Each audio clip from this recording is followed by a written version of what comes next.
Hello everyone, and welcome to this Nintendo Life episode 137.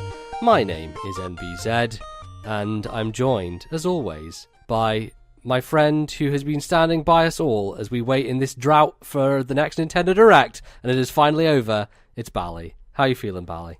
I just love that period of time when I think this is the longest Nintendo Direct drought in a very long time. And just watching the internet go into absolute meltdown about like every week of the month is like a new rumor, and it's like reset the clock, reset the clock every time, and everyone's like waiting for that point in time where it's like, oh no, it's past this time in Japan, so Nintendo can't announce it until this time. It's great. It's constantly stupid. People go crazy. I love it. Around 3:00, like I think this one was maybe a bit earlier. It was like 2:30. I think you messaged me or so, but it's like you gotta hold on, refresh that page at that time, and it came, it happened. Yeah, it's coming.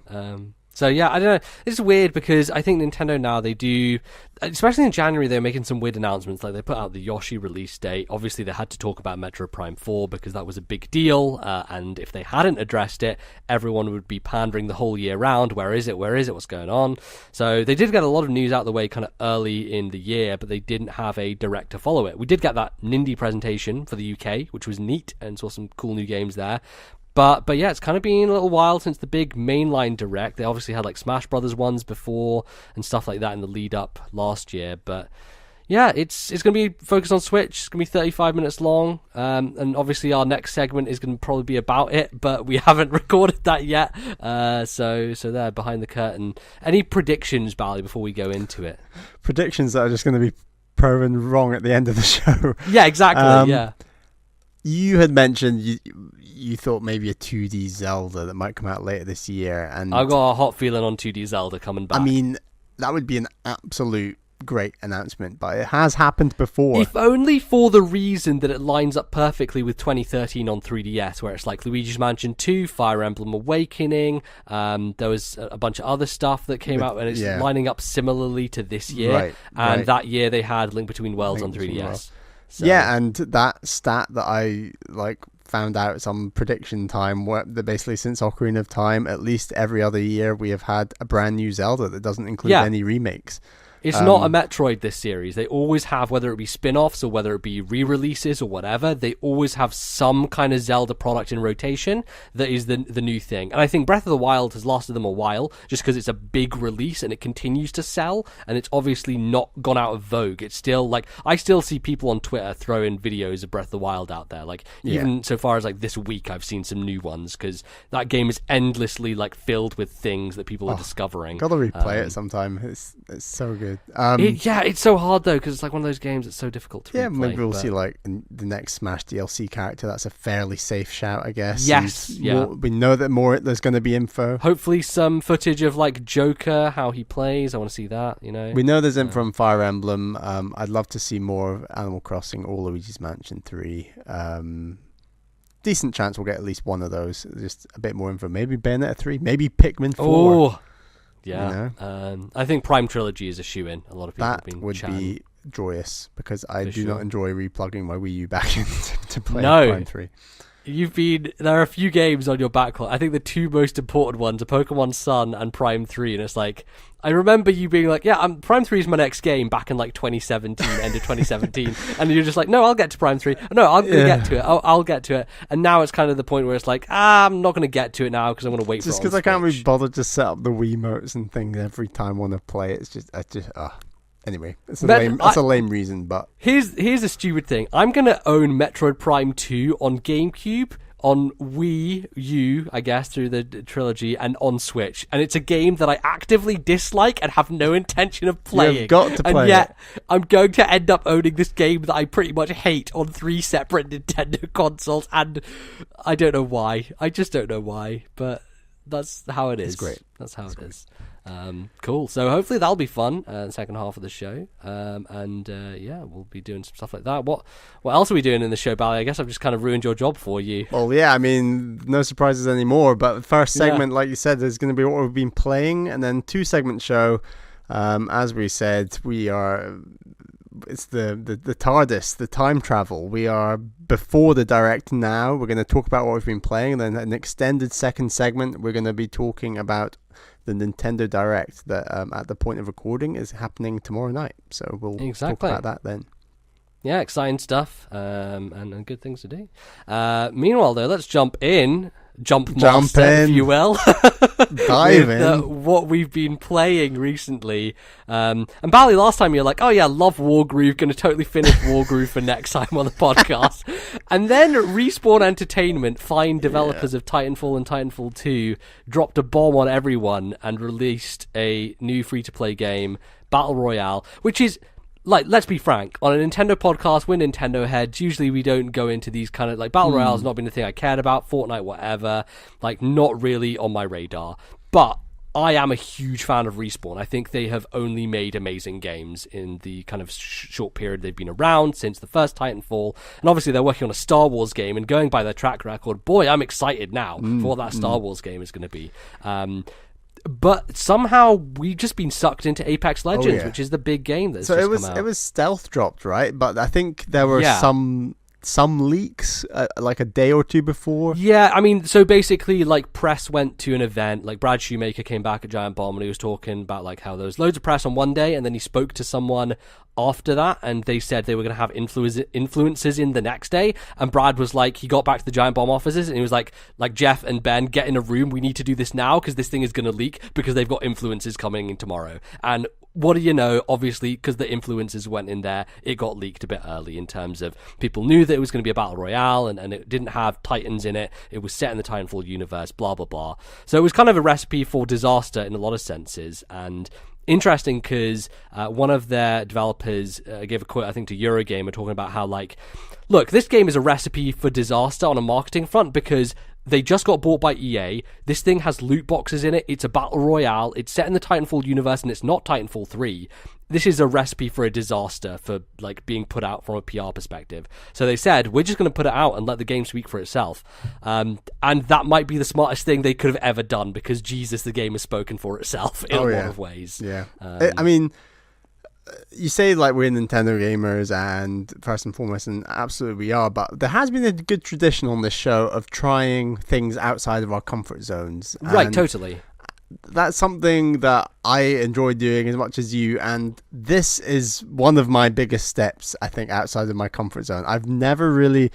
We've played a couple of Fortnite games together, and that was it in terms of it was fun Battle for Royales. An evening, but you weren't really into it. Yeah, when it comes to first-person shooters, I have genuinely only played like a little bit of COD with friends at uni, and I was really bad, and I'm still pretty bad, but I really want to get into this game because I'm just enjoying it so much. It's so hard, but there's something about it that makes me want to keep coming back for more and get better. I think that the locations, like I'm learning all the locations, the maps, the characters, I'm like learning more and more about all of them and just kind of taking it all in. I think stuff like the color coding on the ammo, the attachments, the health kits, the armor, like as a complete first-person shooter noob like I am, it's actually pretty easy to get used to and use. And like there's been very few things where I've been very confused about how does this work? How does that attach to this? How do you ping this? How do you...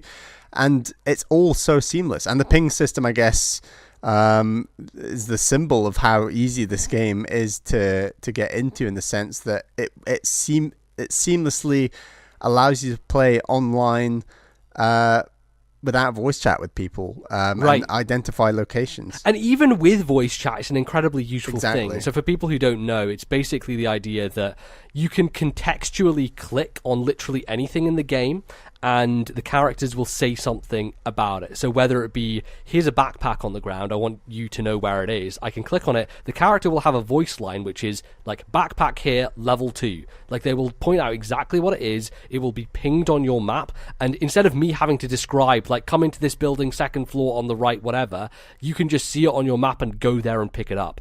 And that makes communication so much smoother when you are chatting with other people. But if you're not, you can do that and it allows you to kind of help your teammates out and not have to worry about like just talking to randos online, which at this point in time not many people really do.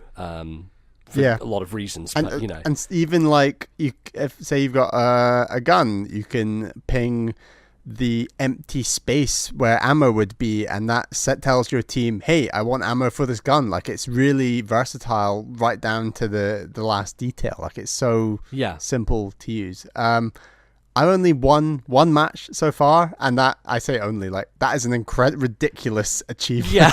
Achievement to me. So I was playing online with my friends Alex and Shaq, and they are both much better FPSs than I am, particularly Shaq, and I actually got 3 kills in that one game, and that doubled my total kills ever in Apex Legends, like, from that one match, because I have not been getting many kills, and I've mainly been getting kills from sort of shorter range shotgun style kills. I've not really got any long range kills at all, I don't think. I can't really remember. And that stuff is tough, right? Because it depends on what weapon you have, and it seems that people in this game are everyone's so much better than us at shooters. Or maybe it's just that we're getting unlucky with a lot of the people coming up against. But we do have a challenge for 2019, and that is for you and myself and some on a team together, random person. If you're amazing at this game, let us know and you can come into our match. But just carry us. We want to win a game together in 2019. Yeah, and we've both independently done it. I won it on PC with a bunch of random people, and obviously you won it on PS4.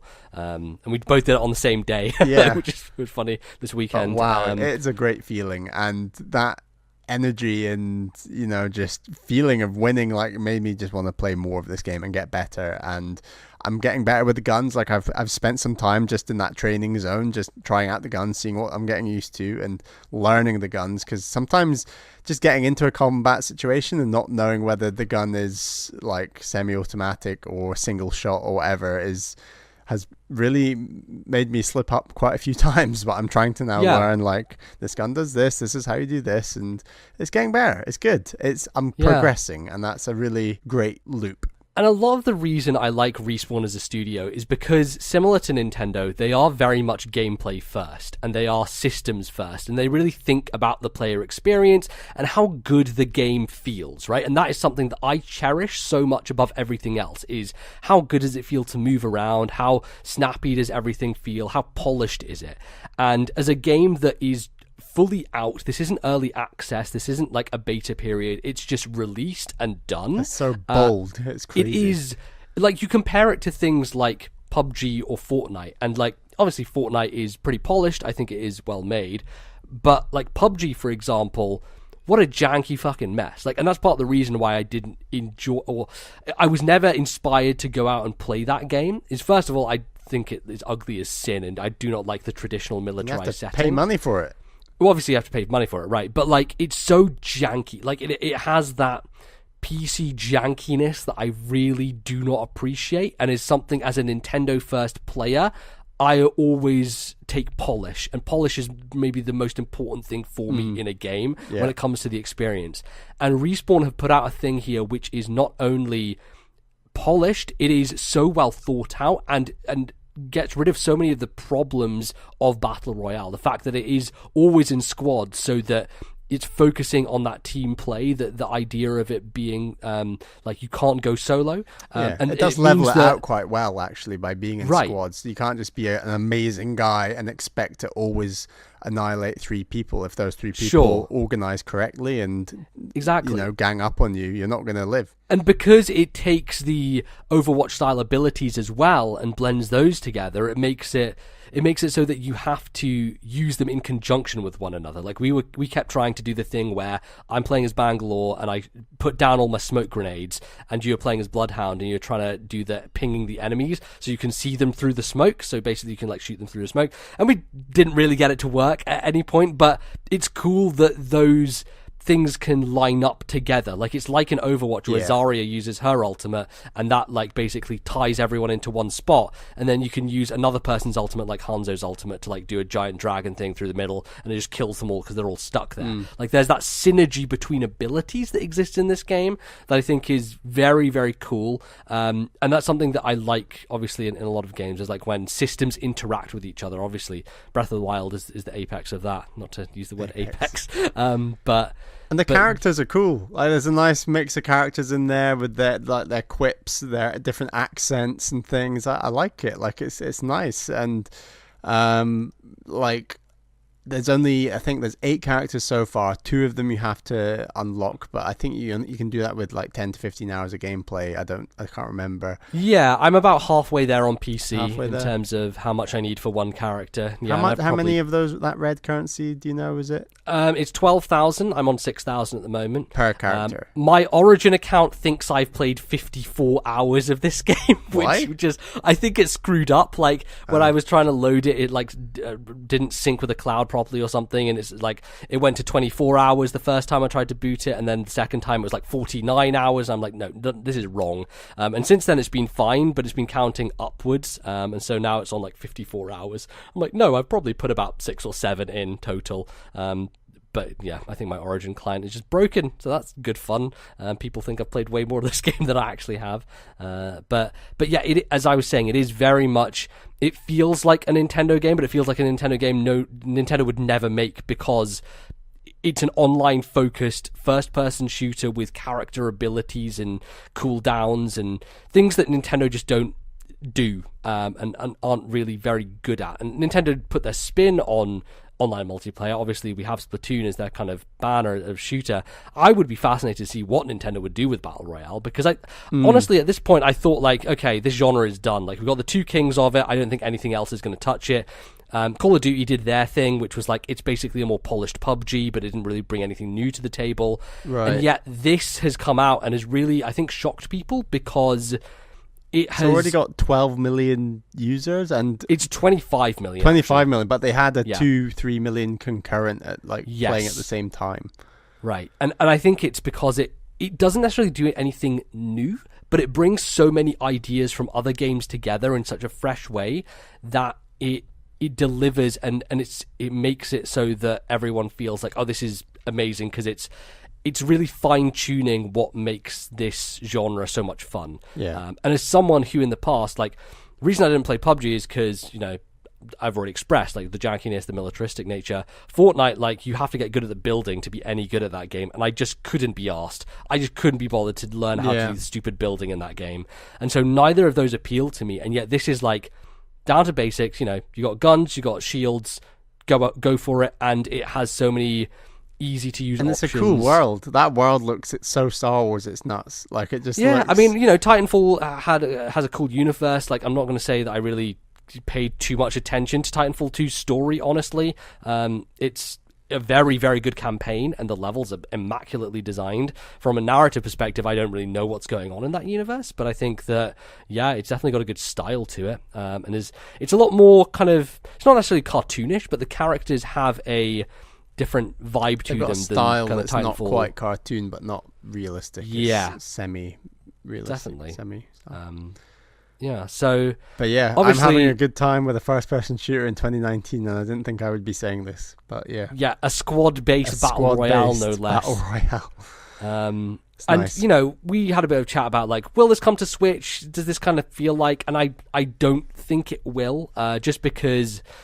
I mean, in the past, like, Respawn, there was a developer on Respawn who'd, like, laughed at the idea of Titanfall being ported to the Switch, which is not a good sign, generally. I mean, my PS4 has crashed, like, 3 times playing this game, so I don't see how... Sure, and that's not necessarily, I think, how it runs. I think it's just optimization Perhaps, on their end. But, like, I think this game, like, if Fortnite runs on the Switch, it would be cool to see this on here. Obviously... It is more intense than that visually, and I think that they're already struggling to get 100 players on a map because they've only got 60 so far, is their kind of cap. It already feels fairly crowded when everyone drops anyway. Like I don't know. I definitely feel like there is more of a sparseness to it than there is in other... There's kind of... It always feels like there's the initial... Your initial... Unless you've been lucky or you stealth it, I feel like you have an initial combat, and if you survive that, there's then a very long... Right, there's maybe like a 10-minute period. And then of, like, after that around. 10-minute period, you're basically in the top 4. Sure. And then it's the end game, I guess. Yeah, after the races.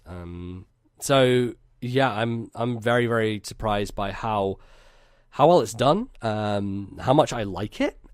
because honestly, as someone who loves Titanfall and Titanfall 2, I actually have been going back and I've been playing some more Titanfall 2 multiplayer, which, God, that game's so fucking good. Like, it feels amazing. The wall running, the double jumping, like, the time to kill, it's just so fast. The auto pistol, which is my special. God, I fucking love Titanfall 2. The game is incredible. But yeah, this game feels really good too. Like, it's down to things like just sliding down sand dunes. Like, the running and then just sliding to increase your speed is amazing. And I'm not great at it, and neither of us are, but when you get those moments like the other night where I had died, this dude was like murdering me, he was looting my corpse basically, and Bally had hidden in a room behind, and I was seeing your perspective, and you're like creeping around the corner, and you carefully aim a headshot and just fucking nail this dude to the ground, and I'm just like cheering, like, fuck yeah, Bally, avenge me.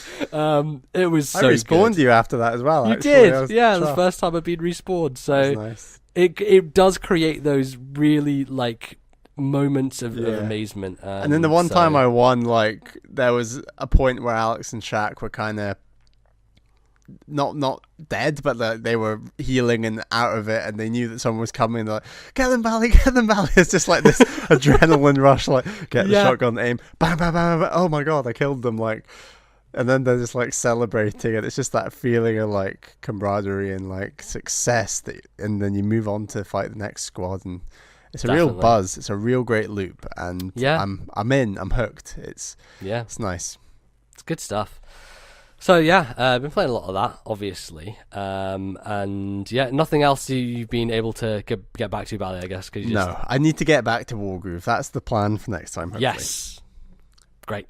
So I, before Apex Legends came out, I was pretty deep into Battle Chef Brigade, which is a fantastic, very weird game that came out tail end of 2017 on Switch and on PC. And it is, I mean, the best way to describe it is it's Food Wars, the anime, in a game where you play Candy Crush and fight monsters, and that sounds terrible. Is it like platforming? Yeah, that sounds terrible as a description. Like Food Wars anime plus Candy Crush plus like beat 'em up sounds like nothing that I want to have anything to do with, except for the fact that I like Food Wars and it's a good anime. So basically the idea is that you play as this girl, Mina Han, and she is a cook. She in their world, they go out and kill monsters, and they collect ingredients, and they take them into the kitchen, and they cook them. And the cooking is basically a match 3 game, where you have the 3 elements, which are earth, fire, and water. So it's like green, blue, and red. And the idea is that you match up 3 of those elements, and they'll combine into a level 2 element. And so you need to get like 3 level 2s to get a level 3. So basically it'll like collapse. So if you line up 3 of them, it'll like collapse into one, and it'll be like, okay, these 3 level 1 gems make a level 2 gem. And the idea is that you have to build up as many of these as possible. The higher your score is depending on how good quality the gems are, and so you're constantly just trying to make better and better gems, and that's kind of the basics of it. It gets a lot more complicated as it goes along, though, and I appreciate that, because it starts out pretty simple. Like, you have a base understanding of what you need to do, and you're kind of matching these gems up.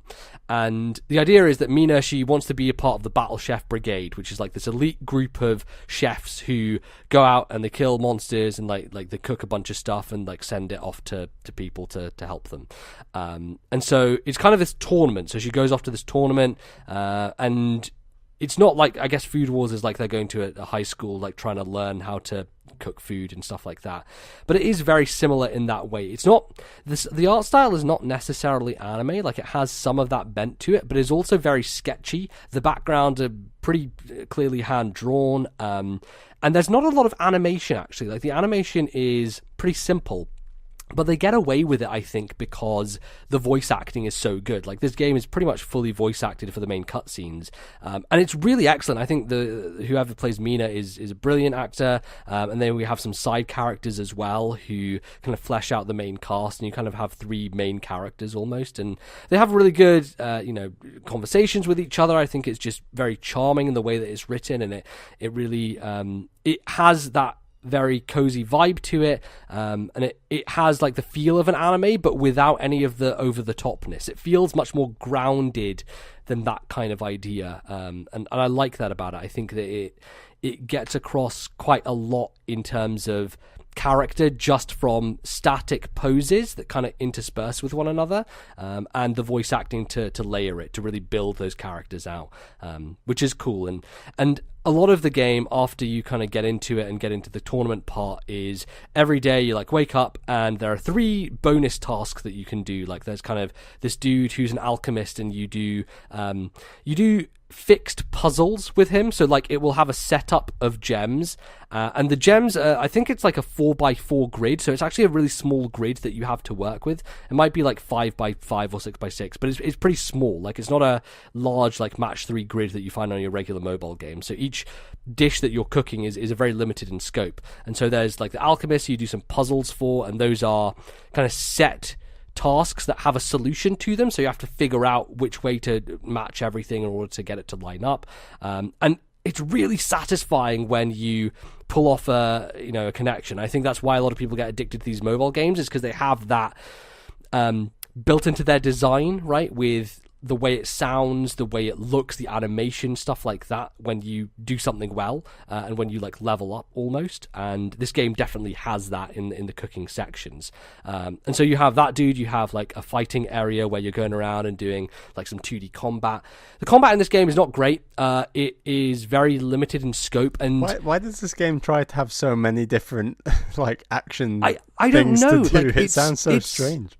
It is, and it is a weird mix, because on the one hand, but it works so well, right? Because the core element of it is these tournament fights where you're going up against another chef, and the loop is that you run out to the side, which is like, an area that is like a grassland or like, I don't know, a rocky area, and there are a bunch of different enemies there. So you have to fight these enemies, collect their parts. You have like a limited sack that you can hold them in, rush on back, dump those in the kitchen, and then if you want to, you can start cooking, or you can head back out again, get more ingredients, come back in, and then throw those in. And each ingredient is made up of a 2x2 grid of like elements. So it could be like, say, 1 green gem, 1 blue gem, and you can pop that into a dish, but the person who is asking for the dish to be made wants a certain type of element. So like it starts off very simple, and it's like the person who's judging the competition wants fire element in their dish, but also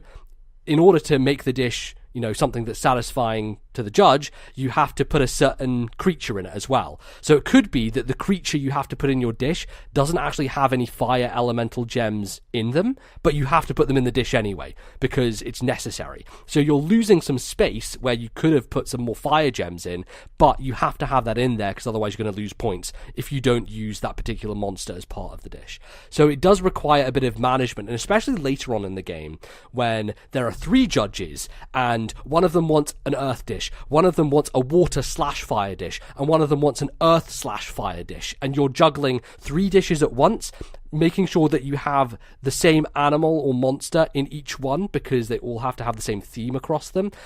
Juggling the fact that later on things like gems cracking because they become unstable happens, and if a gem cracks, every time you rotate it, it will crack a bit more until it explodes, and then you lose points from your dish. So the only way in order to get it to be uncracked is to line it up and create a level 2 or a level 3 or whatever.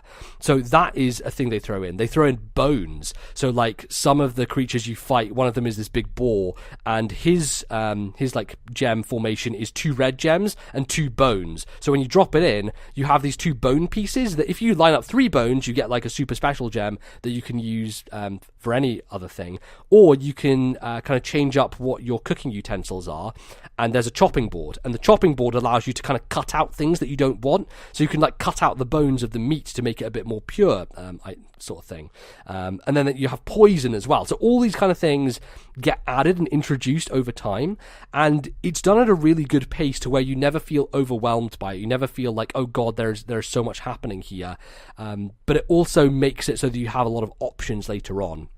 And it starts out being like, okay, with the money that you get from doing these side jobs, so like the puzzle guy and the combat person, you can use that money to buy better equipment. And so one of the first pieces of equipment I bought was a pot that made it so that when you put fire gems in it, instead of having to match 3, you only have to match 2. So every time I match 2 gems, it creates level 2. So I can create more faster, right? It just means I have less resources in order to create a better dish as fast as possible. And so that was really helpful early on when you're just focusing on 1 or 2 elements to try and use that. Whereas later in the game, you really need to kind of think from a broader perspective of, okay, there's going to be a lot of downtime when I'm going out and killing monsters, and there are certain utensils that are really useful for that. So there's this one giant pot where if you leave gems in them, they will slowly upgrade over time. So the idea was that, like, sometimes when I started, and some of the other stuff you can buy is useful because you can buy like base ingredients. So you can buy like base red ingredients. So I just have like 8 red gems that straight off the bat, I can throw them into a pot, like match them all up, get them to the highest possible level, and then I can transfer them to the pot in the middle, which while I'm going out and collecting the rest of my ingredients, it will slowly be upgrading them. So the 2 level 2 gems I've just made, they're going to be level 3 by the time I come back and start cooking again. So I'm minimizing that kind of downtime and making sure something's actually happening while I'm away doing something else. And there's another one I got later on, which was the clone pot, which is like, if you have really good high level gems, just pop it in that and it will just keep cloning them again and again, so that you can keep getting your score higher and higher and higher.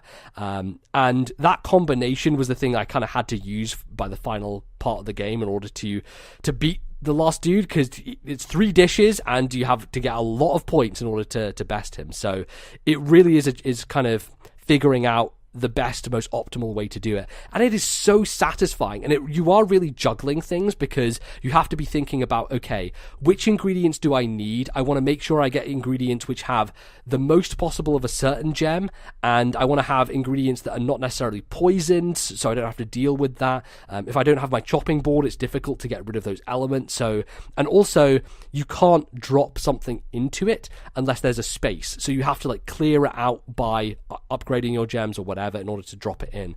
So there's so many different things that you're balancing when you're trying to go through this game. And it is so much fun. I really thoroughly enjoyed it. And it sounds like it can get a bit repetitive, just because a lot of it is every day you're like going out, doing the match, and then you're either before that or after that doing your side things to get enough money to like upgrade certain pans that you may need to use later on.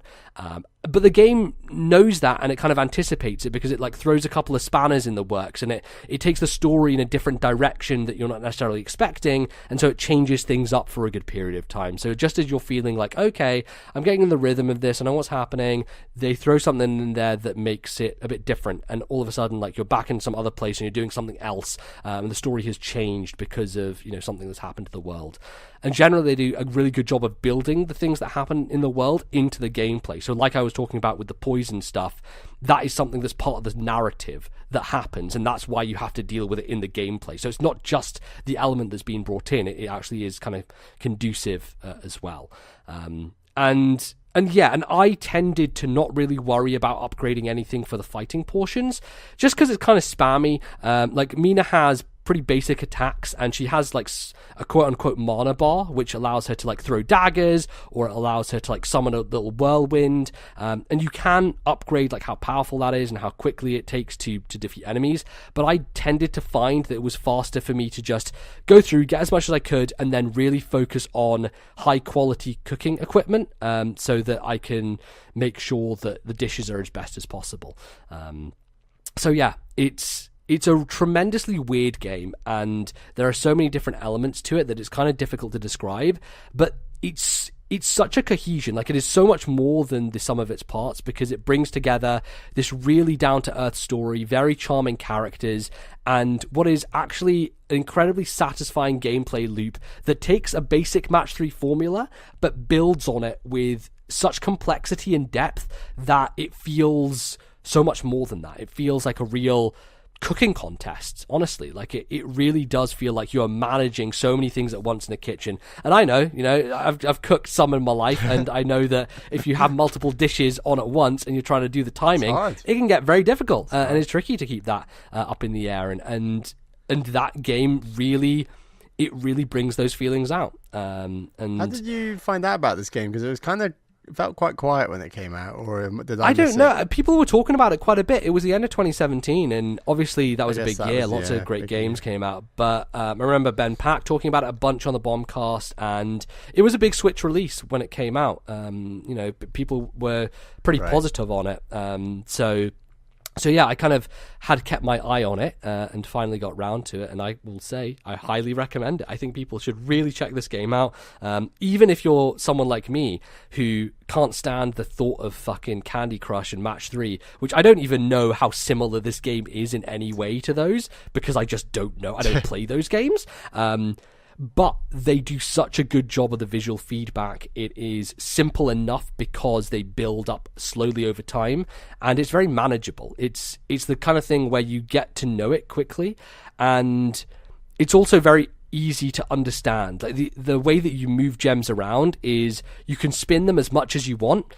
So there's no penalty for like movement or anything, except for obviously when they're like cracked, because if you move them when they're cracked, they're just going to keep degrading. But you move 4 gems at once and they rotate round in a circle. And so it's a lot of like manipulating angles to get these gems to line up with each other. And yeah, it's very satisfying to do so. It takes some time to get used to, but man, what a great game. What a great idea. And despite the fact that, yes, it feels like they kind of had a low budget on the art just because, the animations are kind of stiff, and obviously, there's not a lot of that goes on in the game, and kind of the areas you go to are very specific, and there's not a lot of them. It really evokes a great sense of a world, and I think that's the best thing you can say about it, is it, with so little, it does so much, and it really creates a universe that you believe in, and characters that you really care about and like, while also having such tense and very, very engaging gameplay. And that it was a sense of like, I felt like at some point I would come up with something that was too difficult for me and it would be too hard to overcome. And that didn't really happen. Like, the final fight is very tough, but I felt like I could do it. I felt like I just really had to dig deep and really go for it and think about my strategy, and I was able to do it second time, which was great. So nice. So there you go, Battle Chef Brigade. It's on Switch. You should check it out. It's awesome. All right, well, that's gonna close us for what we've been playing. Don't go anywhere though, because after this break, we're going to be in the future after the Nintendo Direct has happened and talk about all the different things that they talked about in it. So don't go anywhere. I can't wait for that Mother 3 announcement. Oh yes, that totally will happen. Yes, so join us for that in a sec.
All right, folks, welcome back to the show. Of course, before in the past we had zero clue about the Nintendo Direct. It was merely a glint in the milkman's eye. But now it is fully formed into the world, a true Nintendo Direct, and we have watched it.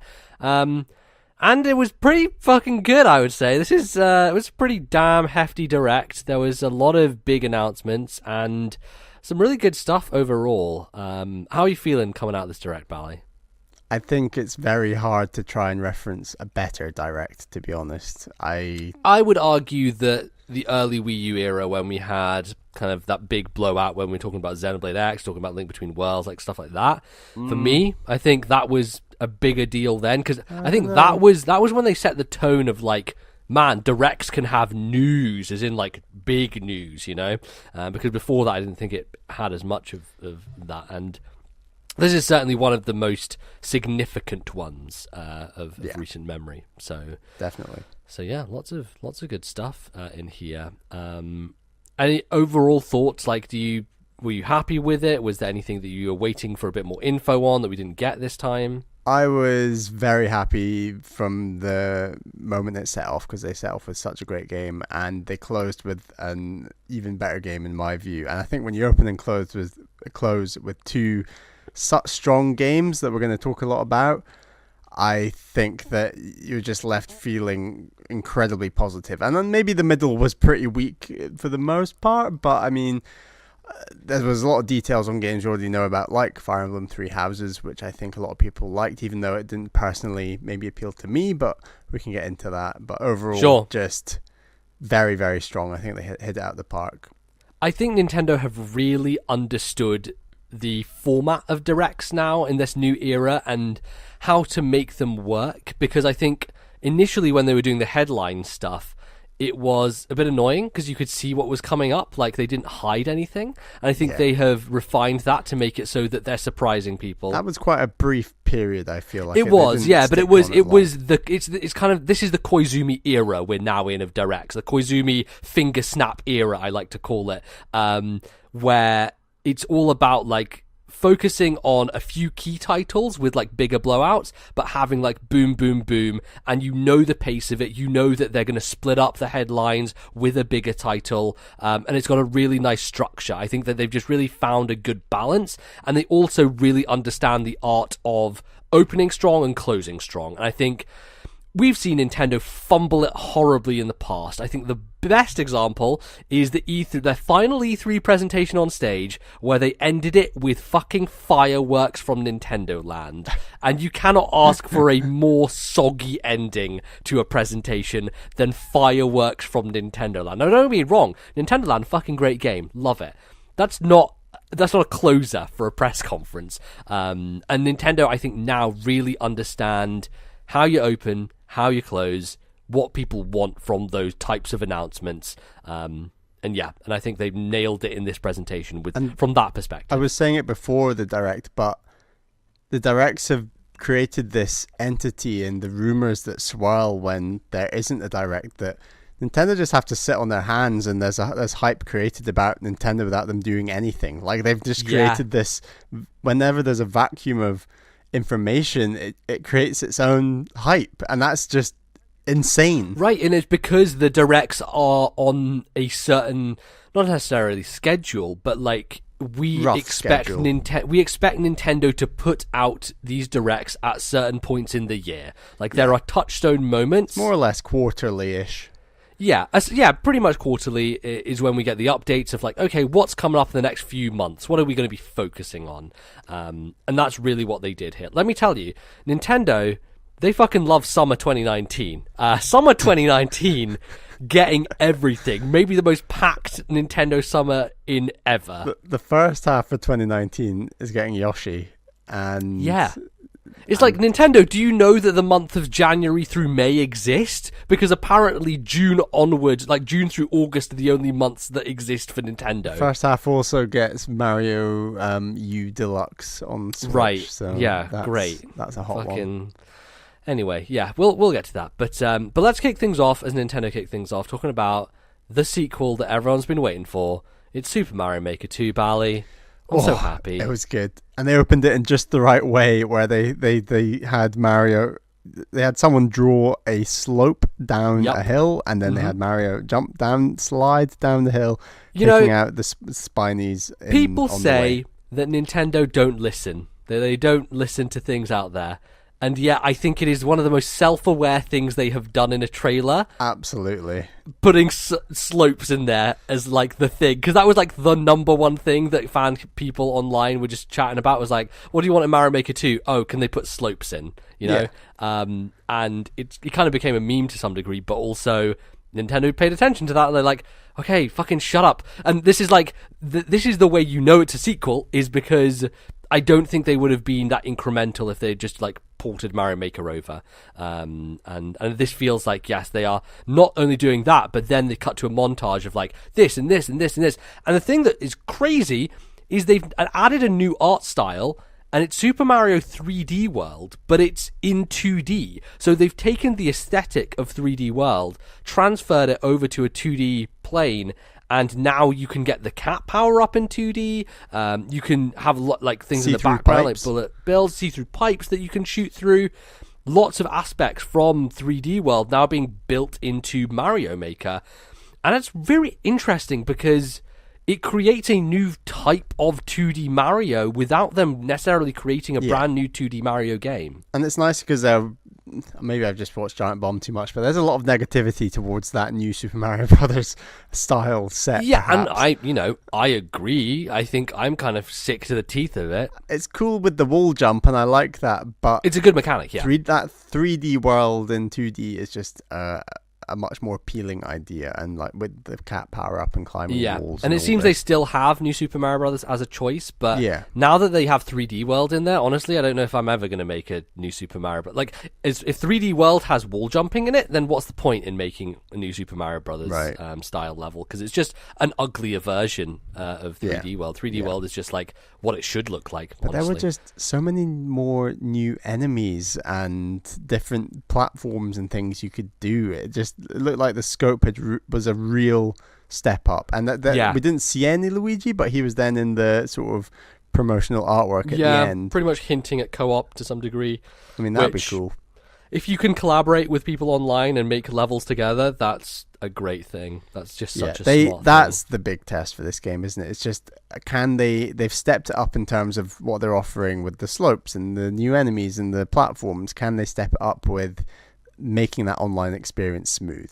Yes. Can they make it a much more convenient and better experience? And that's something we know nothing about yet, and that is a bit of a concern. Well, a big concern. And I do wonder if they have thought about the scope of the levels as well, because you couldn't make your own worlds in the original game. And I think that was another thing people talked about. It's like, I kind of want to make my own game, like have an overworld map that I can use and edit that as well.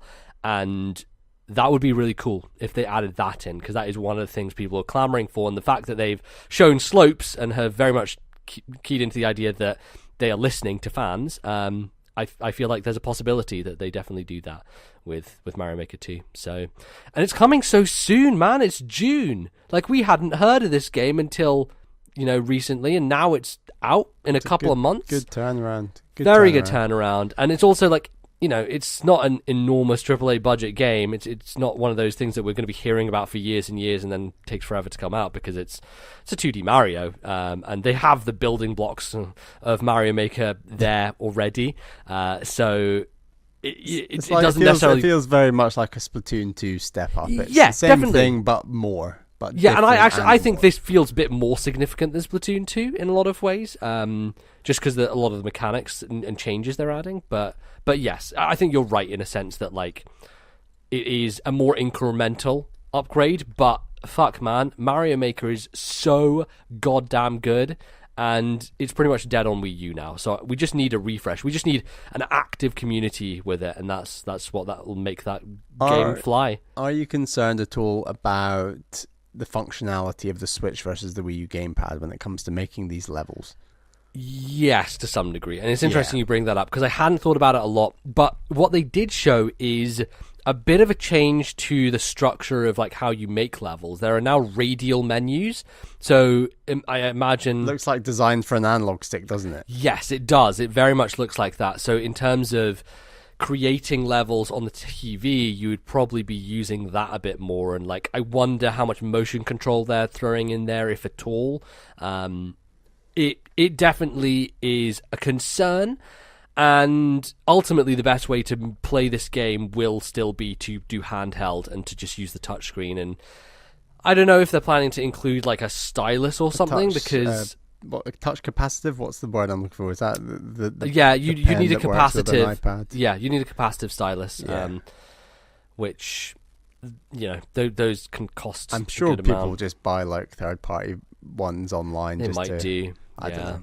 I mean, I might get one for this game. I feel like I might as well, just because it's not easy to use your finger the whole time to put things down. Like, I mean, this was kind of the ultimate Wii U game in that sense. It is, like the way that you design, like that Wii U gamepad is designed for this game. Pretty much, and it does work with the Switch, but it's just not going to be as optimized as the Wii U was, which is one of the weirdest things to say. It's like, but like ultimately the Wii U was the perfect platform for Mario Maker. Not only because you had the stylus, but because you could mirror it. So it was on the TV as well as on the touchscreen. So you could be editing it while your friend watched on the TV and like suggested things and stuff like that. That was the real draw for it. And I wonder how Giant Bomb is going to do their making of levels now, because if you want to use the touchscreen, you can't output HDMI. Like you can't put that to a TV. So that's the thing. They're going to want to get on those live streams, and they're going to be great. Yes, yeah. So we'll see. Okay, well, yes, Mario Maker 2, big reveal, good stuff, love it, that's great. Then we kicked into headlines. Koizumi, chillin'. I love Koizumi, he's my boy, he's the best. He's really has become this new face of Nintendo, and he's just such a slick dude. He's very, very cool. He's like a cool executive. Would you like him to learn some English and attempt doing the direct in English? No, you know what? He's just he's cool Japanese dude. He doesn't need to. He's above that shit, man. You know, like Koizumi is a very creative figurehead at Nintendo, and I love how front and center he is of the company, because honestly, he's responsible for probably the most important Nintendo games of the last decade. You know, like the Galaxy series is under his supervision at EAD Tokyo. So, well, he led the reveal of the Switch, right? He did, in that Japanese conference and everything. He did indeed, and yeah, he's a good dude. So, and we ran through some headlines.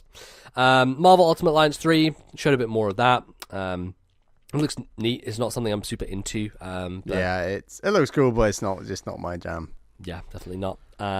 Then our favorite, Boxboy, came back. My boy Boxboy, and I wasn't 100% sure if this is a collection of Boxboy 1 through 3. They weren't really clear at all, were they? No, because so it's called Boxboy plus Boxgirl. There's co-op in it now, so you can do co-op levels. And there's also like additional levels with the tall guy now, so you can. It's just gradually becoming Thomas Was Alone. Yes, it is. You're right, exactly. Every all the shapes are getting involved. So it looks like there's a lot of extra stuff, but also they were like, oh, it's 270 levels. And I'm like, they can't have made that many levels just for this one game. I feel like it is just like the trilogy being thrown in. There's got to be a lot of repeated levels. They must have like just taken all the levels from the trilogy and thrown those in there, and then they have a few more extra things. Feels like Captain Toad, what they did is like, you know, shoved it out on Switch with some more stuff. This feels a bit more significant, and I love Boxboy. I tweeted Boxboy is Nintendo's best new IP, alongside Splatoon in the last decade. Like, I really don't think there's much else. There's another one, I just can't think of it off the top of my head. There probably is, but like, I fucking love Boxboy. I played all 3 of those games. I think they're brilliantly designed. Like, they're the epitome of simplicity of design, of like one idea stretched in so many different directions, and it's so minimalist. Like, the art style is the most minimalist thing possible, and it's just that focus on the clean design, on the levels, on figuring out these puzzles. It's brilliant. It is one of the best puzzle ideas in games in the last 10 years, and people should play Boxboy. So that's all I'm going to say. It's solid. I got a little bit burned by the end of the second game, but I mean, I still really enjoyed that game. Okay, and then they gave the teasiest of all teasers. They're like, hey, we have a big update plan for Smash Brothers. Not going to tell you anything about it. What does that mean? To me, that signals Smash Brothers Direct incoming. Alarm bell should be going off. Between now and E3, yeah. Absolutely. And spring... Here's a DLC character or two. They showed Joker, his character model at least. We got a very brief glimpse at his character model. Looks exactly like I thought it would. Perfect representation in Smash, and he's coming before the end of April. So I'm thinking start of April we get a Smash Direct, and that will announce maybe, I think, 2 more characters, and go through Joker, run through how he plays, and just update on maybe new modes. I feel like they could bring that. What's the mode we love the idea of coming to online? I've forgotten the name. Where the Smash thingy, the Squad Smash, Squad Strike. That's it. There's the one. There we go. I'd love that to come online. I mean, that'd be a huge announcement for me personally. Yeah. I mean, some people are speculating Break the Targets is coming back, Home Run. Like, that'd be nice. They do that. I'm sold, But it needs man. to be free DLC. That's a bit cheeky, charging for the stuff. No, like that. I doubt they would do that. Sakurai does not seem like the person to do that. Sakurai is a guy who's apologizing for not telling you what the DLC is. Like he's an executive with a soul, as opposed to I mean, he's not an executive. He's a goddamn game designer, but as opposed to fucking EA, who are like, I don't know, we don't know what's going to be in the DLC, just buy it. And Sakurai's like, only if you really think that you really want this, then buy it. Don't otherwise save your money. Like Sakurai is probably losing Nintendo money by doing that, but he's a good dude for doing that. Yeah. So yes, I doubt that will be paid. I'm 100% sure it'll be just a free update, and it'll just make the game richer and better, and more people want to buy it. So that was a quick, brief pit stop.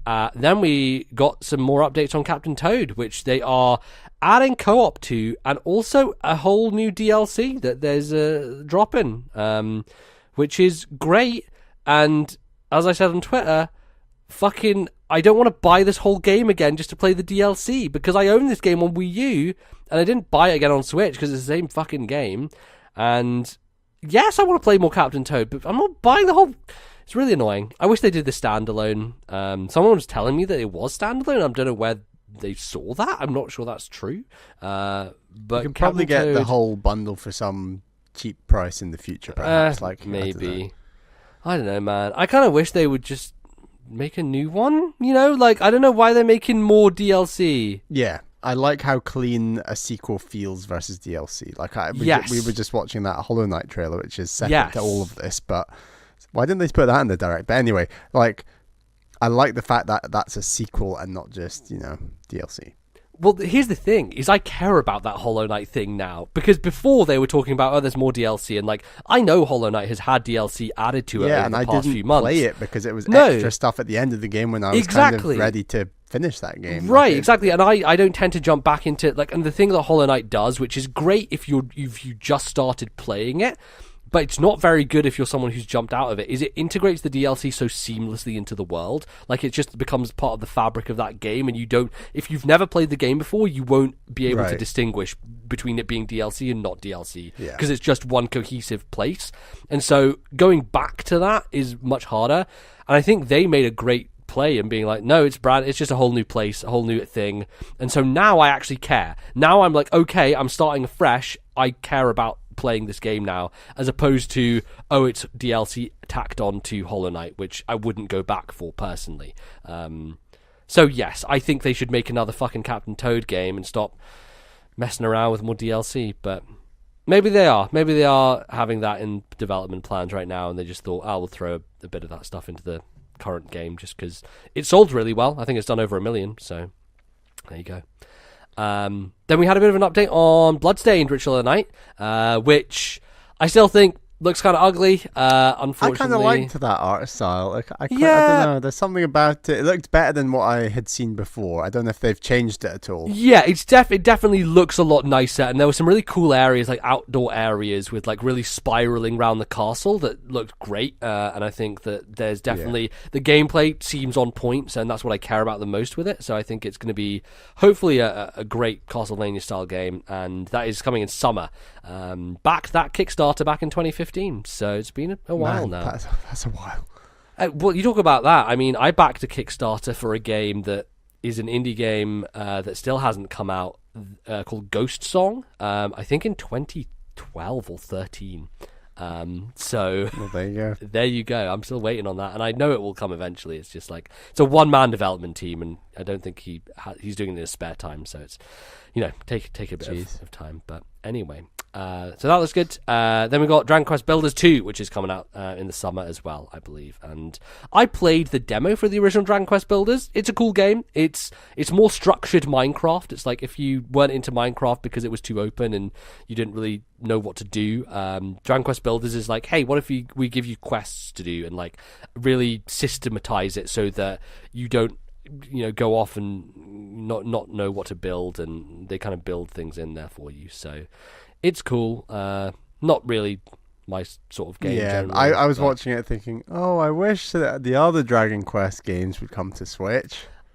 Speaking of which, they then went into their first kind of deep dive, which is Dragon Quest 11. It's called Dragon Quest XI Echoes of an Elusive Age S Definitive Edition. As if putting the S on the end wasn't enough to signal that it was a new extra thing. They have to put fucking Definitive Edition on it as well. And it looks a little rough, I'm going to say, personally, as someone who has played Dragon Quest XI. Should I play this on Switch or PS4? I would say... I could probably get it cheap on PS4 and it'll look better. Yes, but it's an RPG, and handheld RPGs are great on handheld. You're right. It's just better. It's just better. You just plow through it quicker. It's just easier. You will, and I just want to wait and see what what the visuals would be like on the handheld screen. I think I would wait, Bally, to see. And to be frank, you're not the snob that I am when it comes to this stuff. So I'm not overly sensitive. I've not been open to the realm of PC gaming. Exactly, and I don't think you will be able to tell much of a difference, honestly. As long as it looks sharp on the screen, on the Switch's handheld screen, I think that's fine. Right. Right. And it is going to be a bit blurrier, because it is a pretty gorgeous game on PC. It's just fucking stunning, like the stuff that they do with that. And obviously I've played it already. I've put 55 hours into Dragon Quest XI. It's fantastic. Really great. It's up there with my favorite Dragon Quest games. It's probably like... It's either it's like between this and 7, I would say, are my two favorite Dragon Quest games. There's so much in there, and they're adding even more to it, which is just obscene. It's and I think the big thing for a lot of people is they have now put the orchestrated soundtrack in this game, which is something a lot of people complained about in the original. So that's in there. They've got Japanese voices. Yeah, I recommend this. I think, if people are looking for a jumping in point to the Dragon Quest series, look no further. This is the most modern, most refined. It's just a really well-made classic RPG. Just very, very good. Top to bottom. So, that's cool. It was the first... Here we are, Bally, the first game announced for the NX. Finally coming out. Sometime later this year. Then, like 20... It was, like, before... 2016?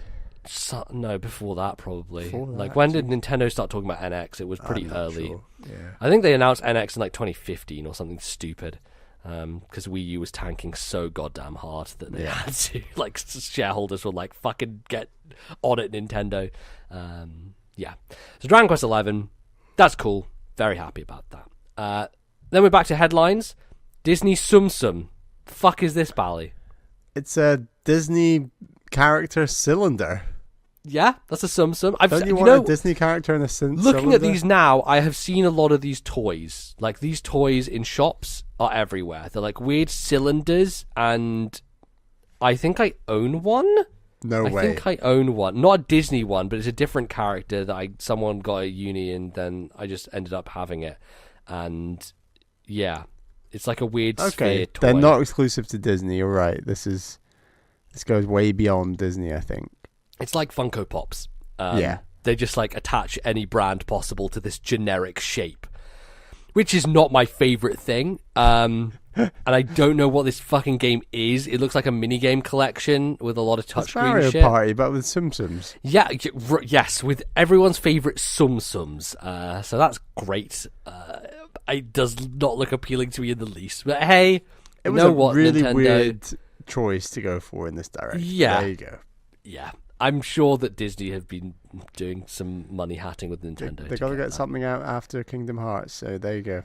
There you go, yeah, the perfect game to follow up Kingdom Hearts, Disney Tsum. In case you were worried Disney weren't making enough money this year from Captain Marvel, Avengers Part Endgame, 2, Infinity War Part 2, right, Endgame, Star Wars Episode 9, Frozen 2, Aladdin remake, Lion King remake, Toy Story 4. Fucking Bally, now that you say all this, it's like, of course they own everything. Like, they are just like... Disney have the most insane 2019, like, in their history. It's ridiculous. But there you go. And I've probably forgotten one, but... Yeah. Who knows?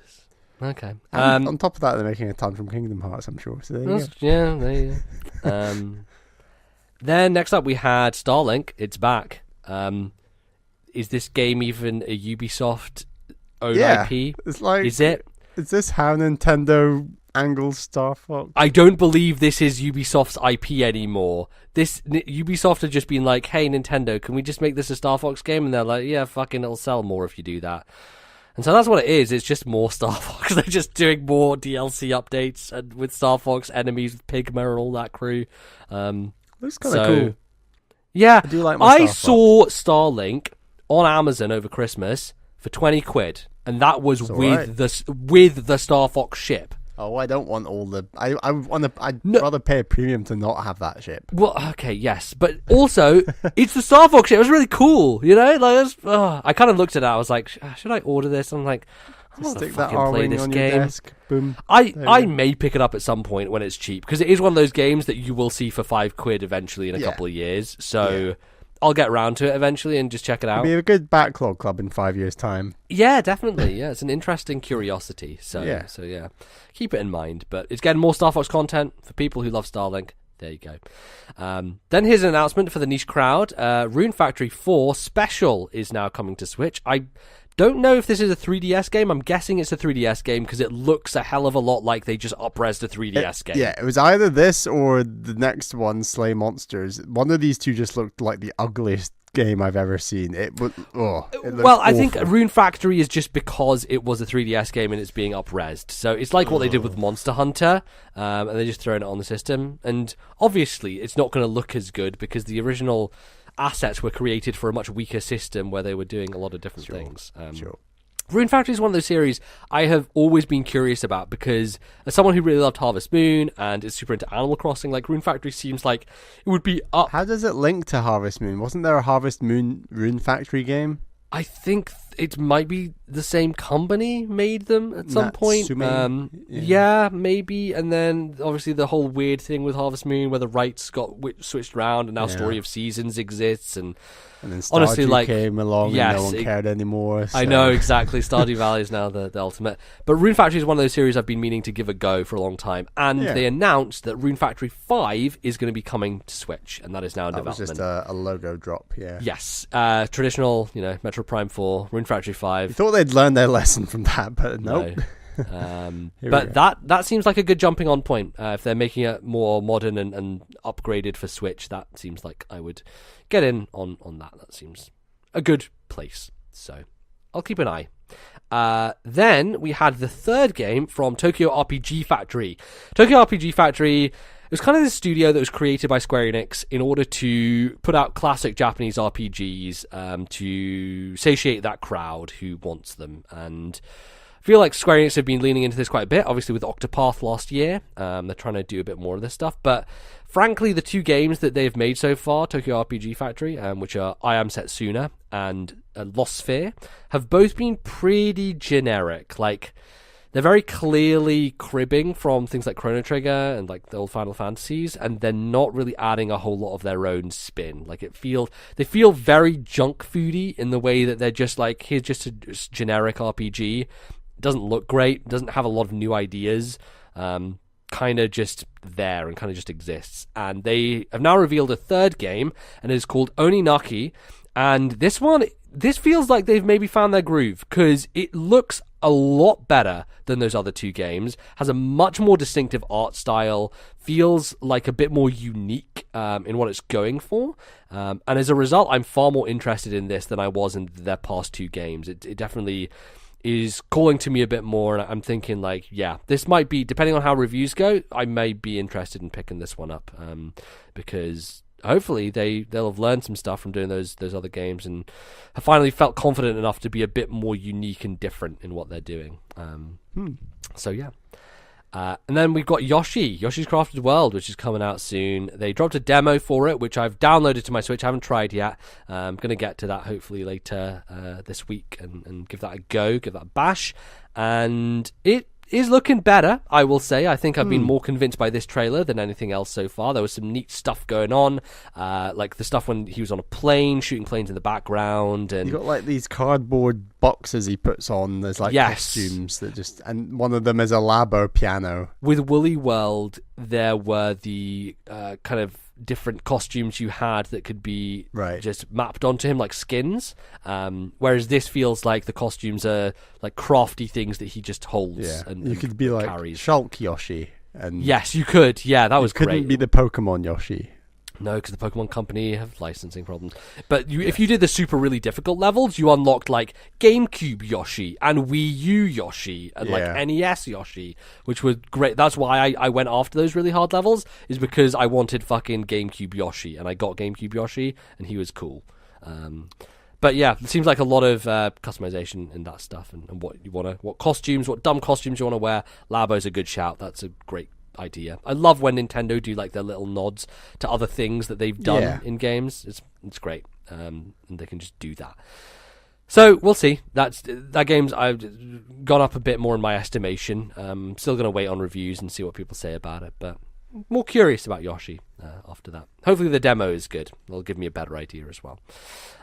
Then Nintendo, as always, getting in on the biggest trend in the industry, Battle Royale, in the most Nintendo fucking way possible. So they announced Tetris 99, which is a free Nintendo Switch Online exclusive. So if you're a paying member, you have access to this game. And it's basically Tetris Battle Royale, where you play Tetris against 99 other players and try to be the winner. I fucking suck at Tetris. I am awful at Tetris, and I enjoy playing it, but I just don't know what I'm doing.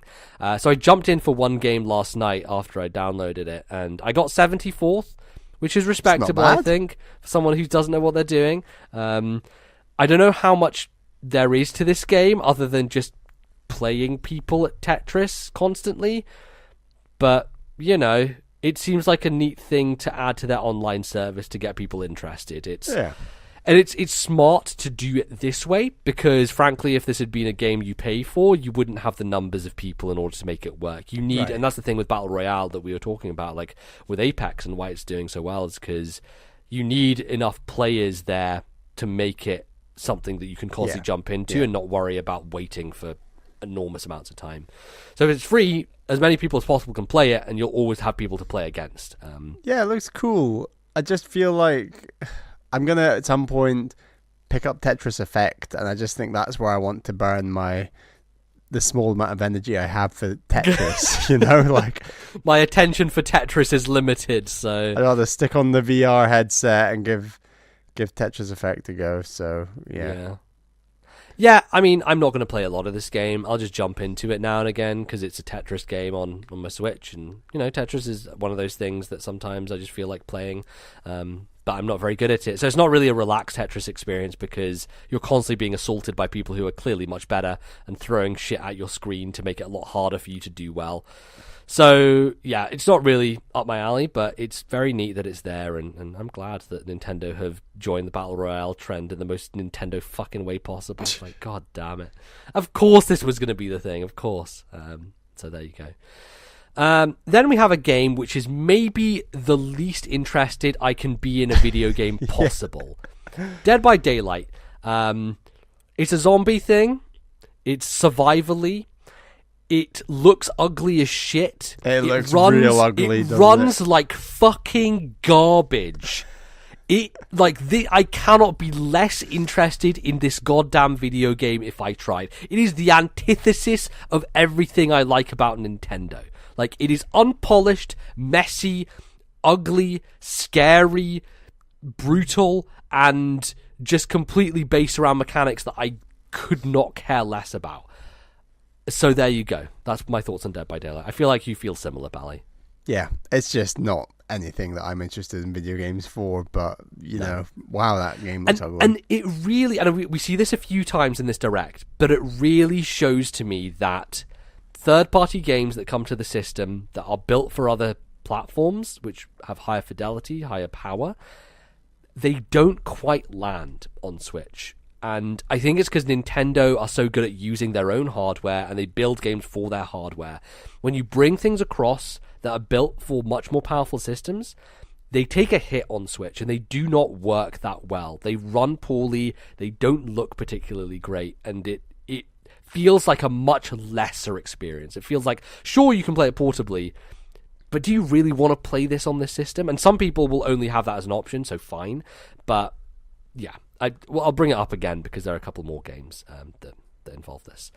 Then another kind of shadow drop to some degree. The sequel to Undertale, at least Chapter 1 of Deltarune, is coming to Switch, and it was free on PC when it came out. It's going to be free on Switch as well, which is cool. So get on playing Undertale if you haven't done that, because this is kind of a pseudo-sequel. You definitely want to play Undertale first and then play Deltarune. And yeah, it's really neat. I played it last year. Very short thing. Very interested to see where it goes. Obviously, Toby Fox will be working on the full thing to try and get that out sometime in the next few years. But for now, it's neat that you can play that on Switch as well. So there you go. Also, should probably mention that Undertale's now on sale. Do we know when the second chapter is? No, I think that... I don't know what Toby intends to do, if he wants to put it out chapter by chapter, or if he wants to be like finish a more full game first and then put it out as a bigger thing. I don't know at this point, but I was going to say Undertale's on sale on the eShop, so if people want to catch up on that before this comes out, you can go grab it. It's on sale. Then we went to Daemon X Machina, a game that they revealed for the first time at E3 last year. A mech game, very much Xenoblade X vibes in terms of the types of mechs that we're using here. And they dropped a demo, prototype missions, which is a bunch of different missions you can go through. Again, I've downloaded this. I want to play it. I want to see what this game is like, because it is piquing my curiosity to some degree, and it seems like a unique thing on Switch. So yeah, I'm going to give that a go. Any interest in trying this out, Bally, giving the demo a go? Yeah, I might give the demo a go. You know, it does look like a bit of a crazy game, and yeah, so they showed this off first time like E3 last year, right? And then it's finally coming out, I guess. Yeah, no, maybe I need to try Yoshi. That's the main priority for where I'm going to spend my demo time. All right, no problem. Then, as I was mentioning before, we've got Grid Autosport, which is coming to Switch, a real racing game, and again, like, these games thrive on how they look. This does not look particularly great on Switch. I don't think it's going to run that well either. You know, I'm sure it's good for people who want that, but again, you would rather play this on a different system. And then we have Hellblade: Senua's Sacrifice, which is kind of surprising this is coming to Switch, because Microsoft now owns this studio. Microsoft bought Ninja Theory. I wonder if this had been in development since before that acquisition. I wonder if they had been intending to put it on Switch earlier anyway, and so it was just a case of just getting it out there. But Microsoft own Ninja Theory, and so Hellblade coming to Switch, again, a little bit weird. But of all the games in terms of third-party ports to come over, in terms of the look, this one actually somehow looks quite good relative to its other versions, and maybe that says something about the care that Ninja Theory have put into the port or whatever, but it seems like it's held up better than I thought it would in terms of that. Yeah, looked weird. It kind of, I don't know anything about this game actually. I don't know when did it originally come out, or is it came out in 2017, I think. Right. Yeah, Hellblade. It's basically Ninja Theory being like, what if we made a really good looking game that was 5 hours long? You know, like basically putting a AAA budget into, well, not necessarily a AAA budget, but because they were kind of a AA studio, like trying to put a really good visual spectacle out there that like looked like a AAA game, but they were able to make it on a much smaller budget because it was a shorter experience, and people really loved it. Like it talks a lot about like it's a lot about audio and that kind of stuff, and the way that it really it digs into a lot of kind of mental health stuff as well. It's a very interesting game, and a game that's called Hellblade, which you would think is the most like actiony nonsense possible, is actually a very contemplative experience, and people really enjoyed it. So it's one I've been meaning to play for a while. So very, very cool. Didn't expect that to come to Switch, but I keep saying that every day. Like, you don't expect games to come to Switch, and suddenly they're there. And then they did a bit of a run through of some other games that come in. Assassin's Creed 3 is coming. That looked rough. That was like, why is Assassin's Creed 3 getting because they're already remastering it for something to do with something they're doing. I don't remember. Ubisoft, for some reason, they're remastering Assassin's Creed 3 and Liberation on the other systems anyway. So this feels like if we're doing it for those anyway, we might as well put it on Switch, because we might as well get an Assassin's Creed game on Switch. This feels like a weird one to remaster. Why they don't go for the first and second one, or the better one, which is 4. So I don't know. Yeah, I mean, I don't know. And then Mortal Kombat 11, obviously they showed a bit of that. So yeah, some other stuff coming to Switch, some other third parties, which is cool. And waiting on more of those to just keep coming out. I wonder how well Mortal Kombat is going to look, because it, Assassin's Creed was, as I was saying, very chunky. Remember playing that on Wii U on 4 and watching the chunkiness there, so it's not surprising. Hey, it looked alright. It was a good game. I love that game. I literally wanted to be sick in Havana or whatever the fuck that town was. You just come off like Witcher 3 on your PC, and I'm just chugging along on Assassin's Creed 4 on my Wii U. Yeah. Okay, and then we have 2 more games to close things out. 2 pretty significant games. Well, actually, we didn't talk about Fire Emblem, because Fire Emblem happened kind of in the middle of everything. And Fire Emblem Three Houses is a game I've been wanting to know more about. I wasn't particularly impressed by the trailer they showed at E3. I think it looked not great, and a bit worried about the system with like lots of units, like how that's going to work if it's something a bit weird.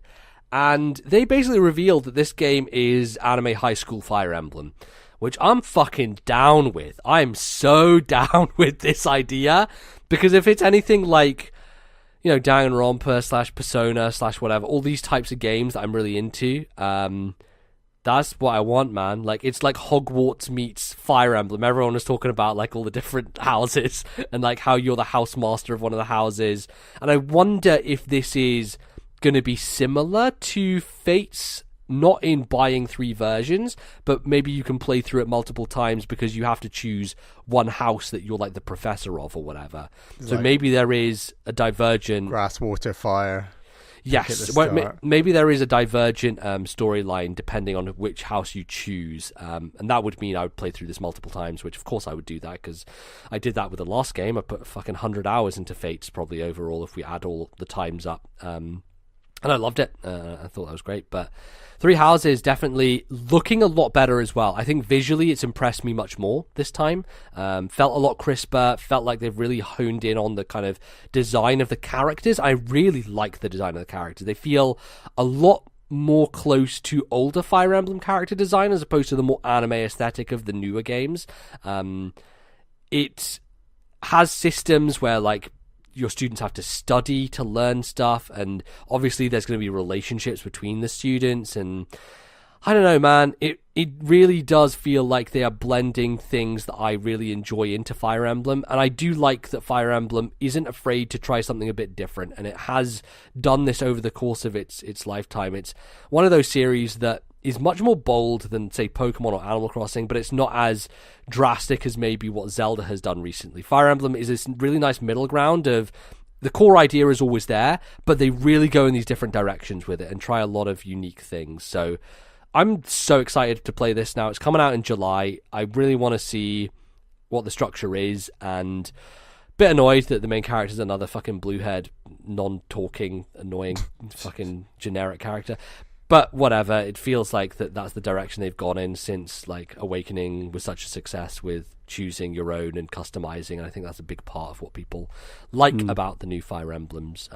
Which is whatever. I don't know what to feel about Three Houses, and I don't know what I was kind of hoping for from Fire Emblem, because I'm kind of in this funny place with Fire Emblem where there's a lot of Fire Emblem that's come out in the last few years that I've not played that I kind of want to try out. Like, I already own Conquest, and I've only played like 5 hours of that like last year or the year before that, and I don't know, I feel like I want to go back to that, but then Three Houses coming out on the shiny Switch, and I maybe want to try that, but this just, wasn't anything about this that hooked me really, but I don't know really what I was looking for from Fire Emblem to hook me. So sure, and I don't know that like the same things that appeal to me do because you haven't necessarily had experiences with these other games that I really like. Yeah, and I've not played like a Persona 4 or 5, and I'd like to try them, and hopefully they come to Switch. But I don't know. I'm still looking to see what this entails, because although they went into real detail, I didn't feel like we got much gameplay, or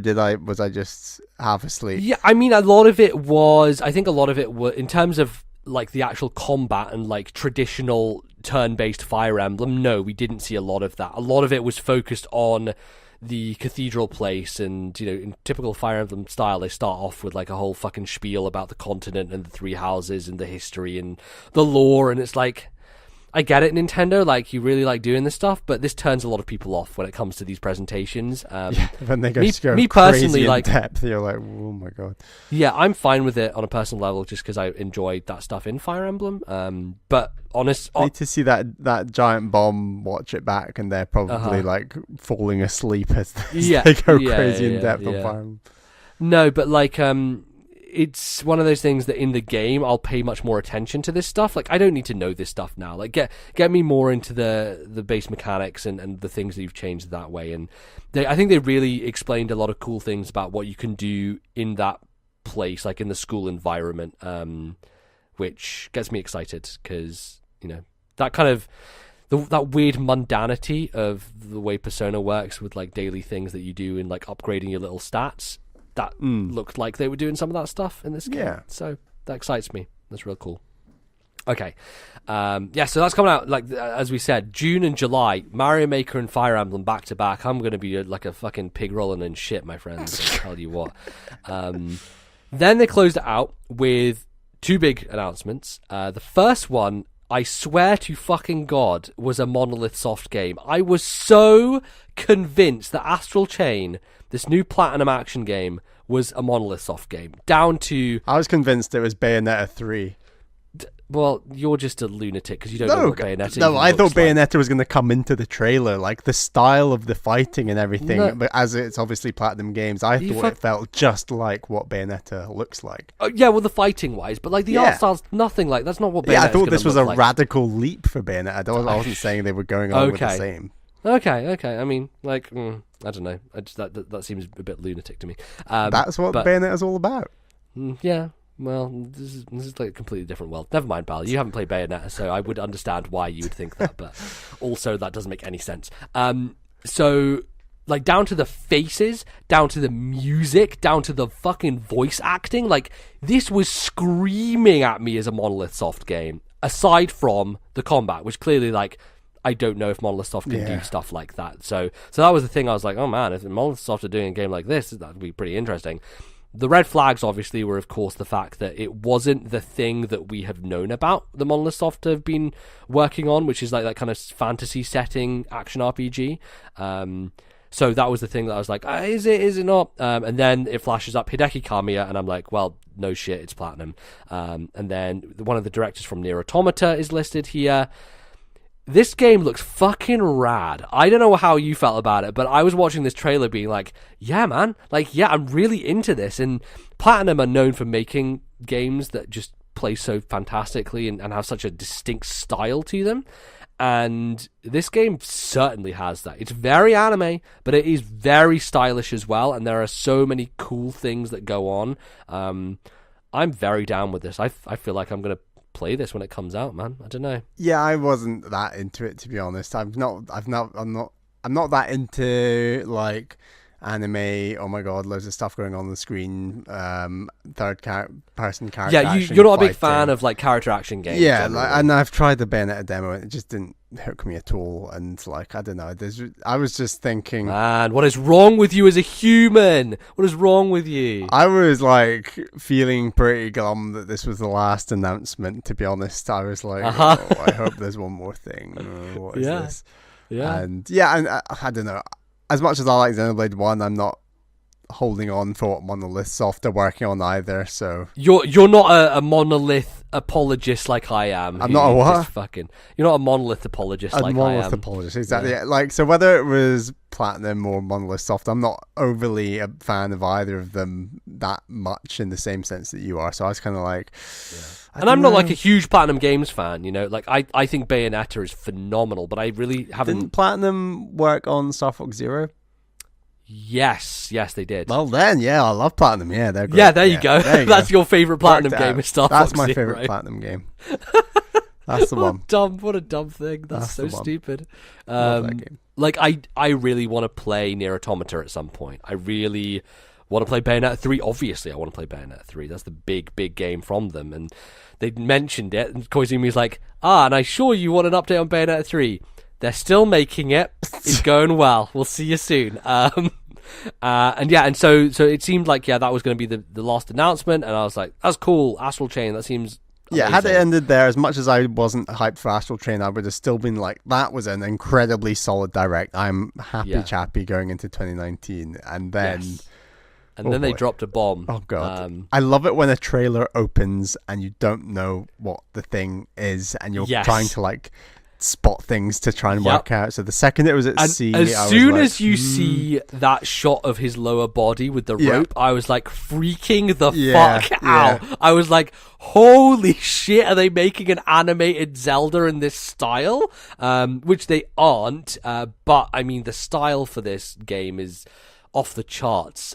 So it was like an anime cutscene in the style of the art of, like the manual, I guess. The original. And like it is the exact same looking Link for this. We should say, obviously, this is Legend of Zelda Link's Awakening remade, basically, and they're not calling it remake or anything, they're just calling it The Legend of Zelda Link's Awakening. And I think honestly that's fine. I think it's, for most people, general public are not going to know that this was an old game anyway. They're going to buy it and think it's a new Zelda. So I think Nintendo's smart to market it that way, to just be like, this is a new Zelda game, it's 2D, buy it. But obviously a lot of people who played it in the past will know.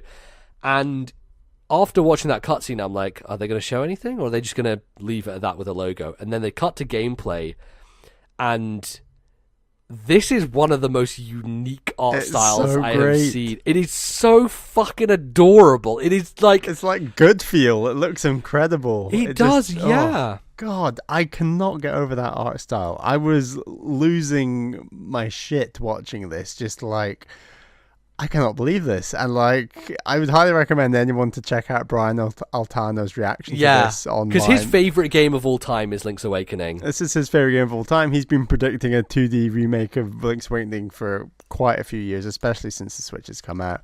And that art style looks incredible. It looks like a little toy shop, and there's so much bloom on it that everything's just glistening. It looks incredible. It is so tangible, and I'm so glad that this is a Switch game, because a lot of people were predicting, and rumors had been for a while, that they were going to remake Link's Awakening on 3DS.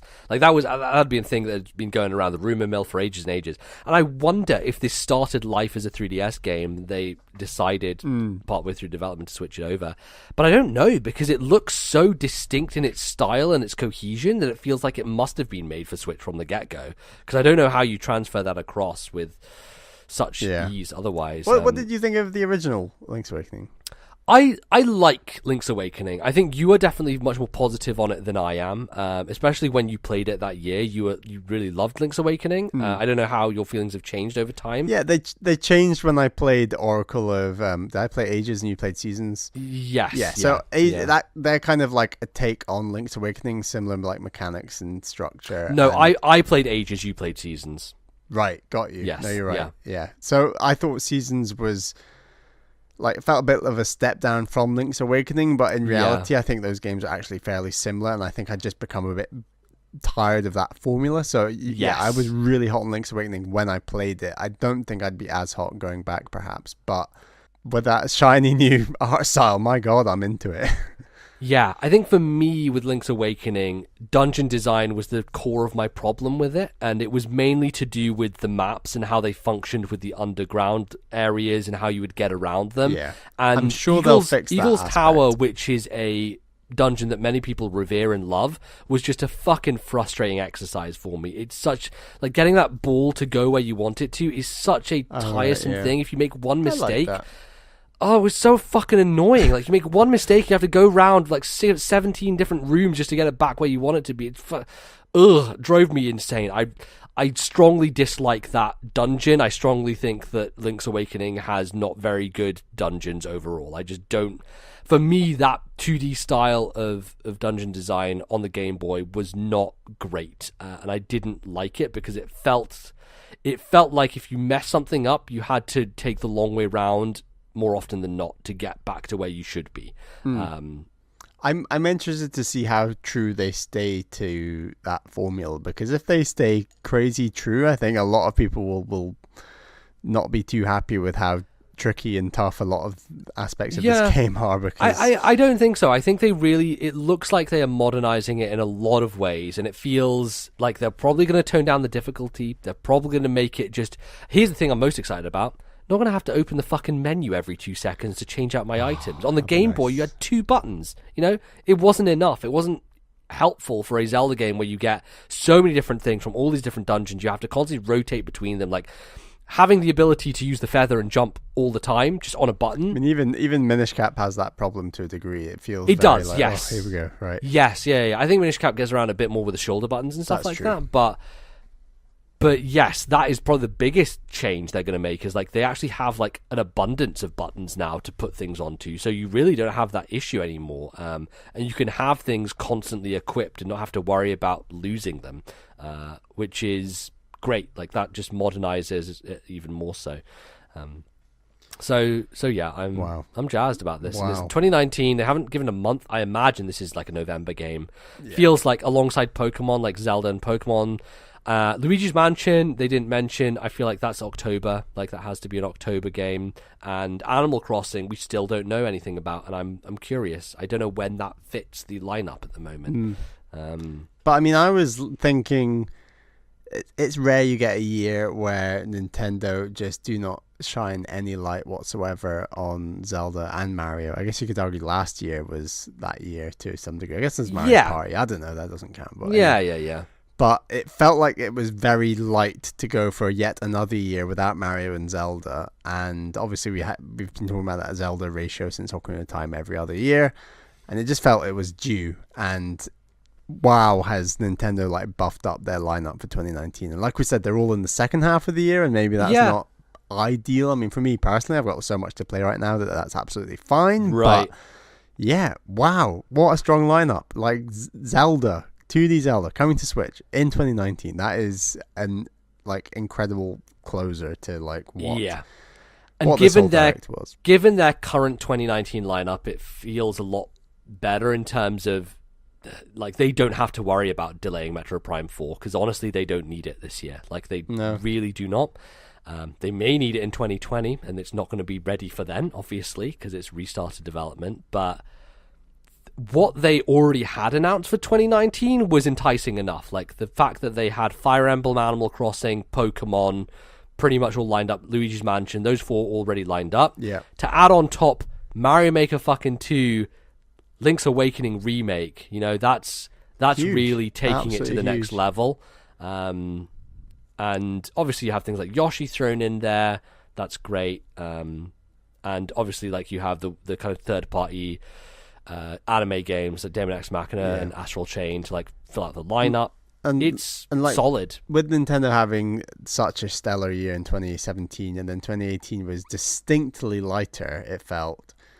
You know, 2019 they're just really properly stepping it up, putting their foot down on the gas, and they're rocking have gone for it. And that's great, because it's just a really good time for the Switch to have that lineup of games.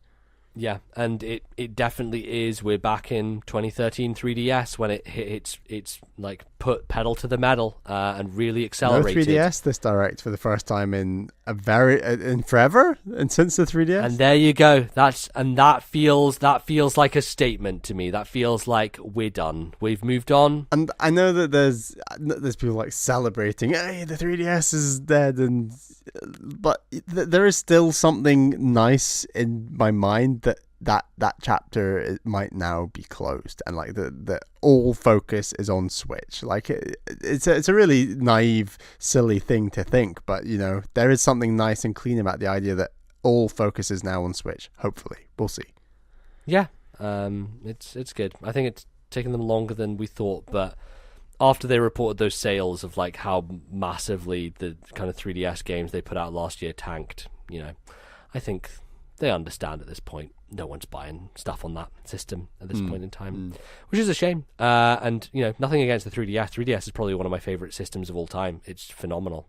Such an incredible lineup. The fact that you have the entire DS library you can play on it as well, like, can't really argue with 3DS as a system generally.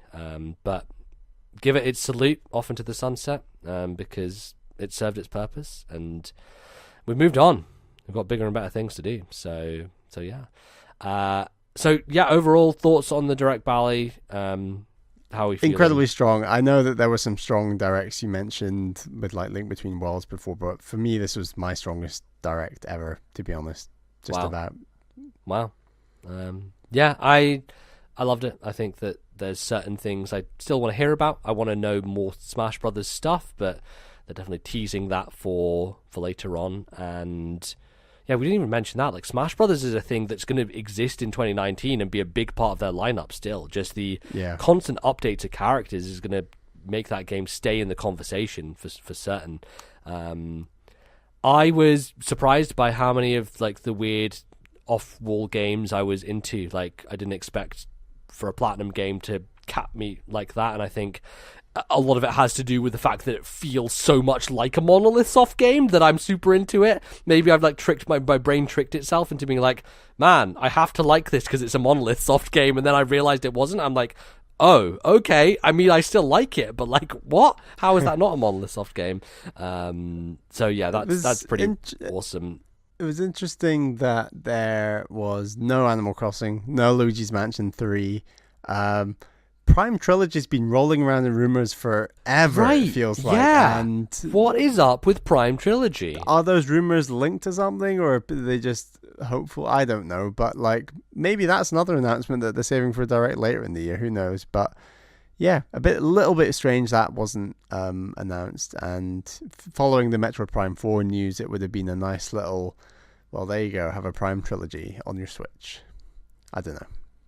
Absolutely. Yeah, it would have been good. But honestly, this direct was kind of stuffed with a bunch of things anyway that I think they wanted to focus on the big guns and maybe drop Metroid at another time. So yeah, that's pretty much wraps it up for Direct Chat. It was worth the wait, I think. I think a lot of people were like, we're in a drought, where's our Direct? But it came, and the rains have fallen, so we're all fine now for another few months at least, until the next big one.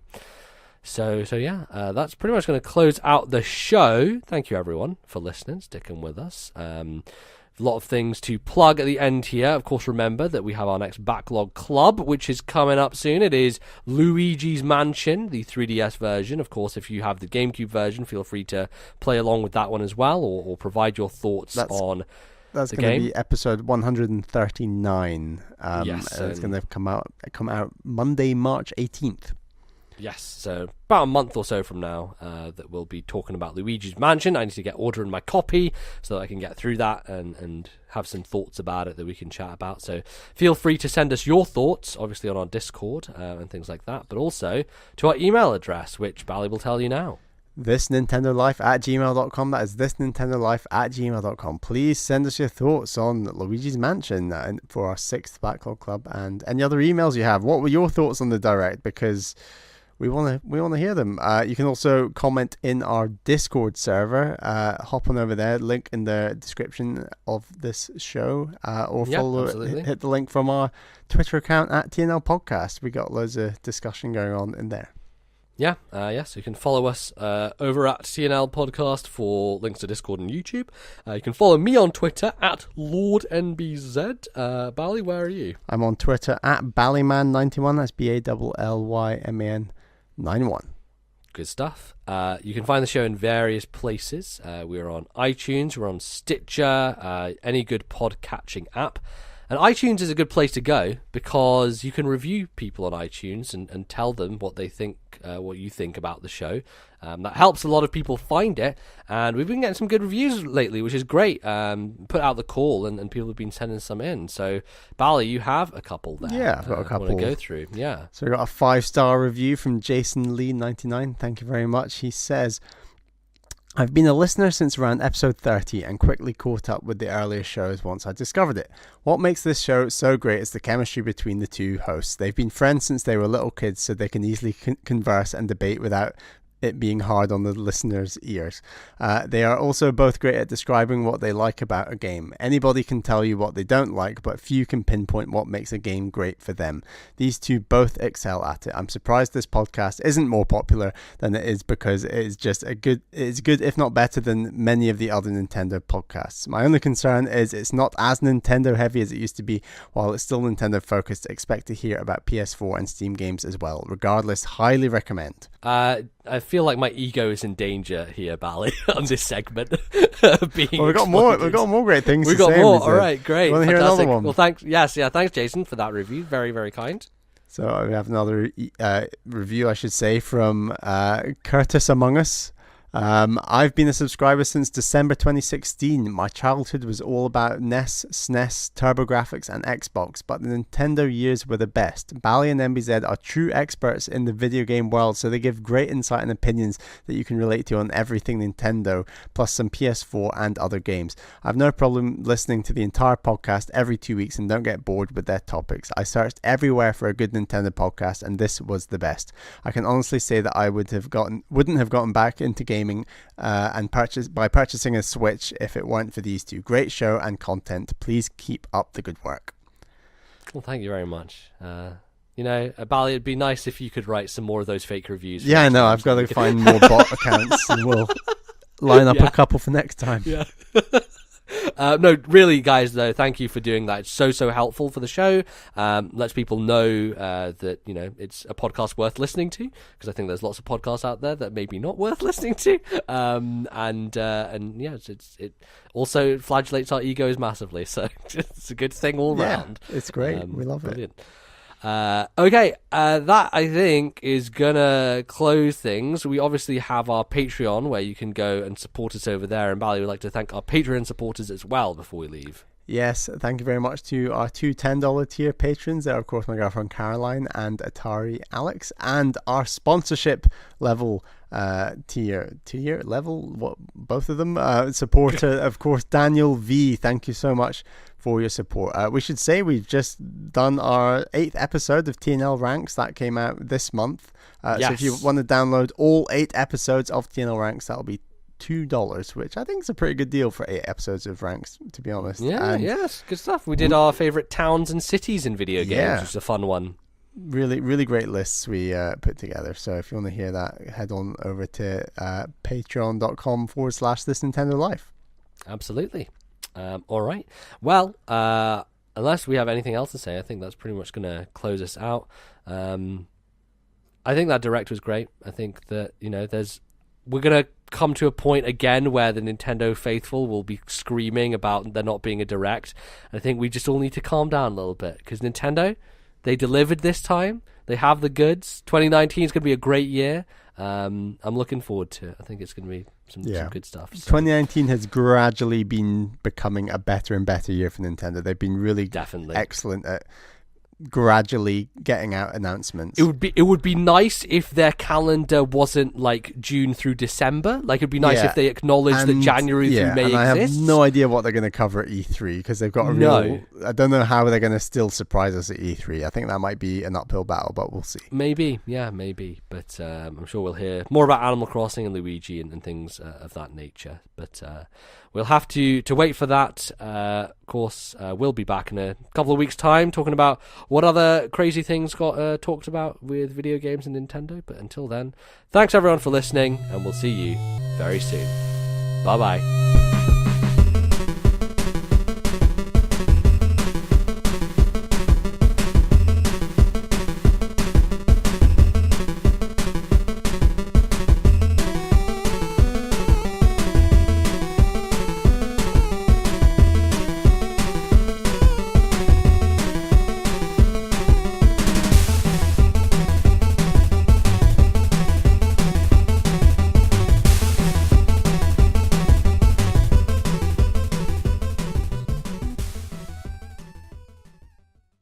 The musical interlude used on today's show was The Chef's Resolve from Battle Chef Brigade. Copyright Trinket Studios 2017.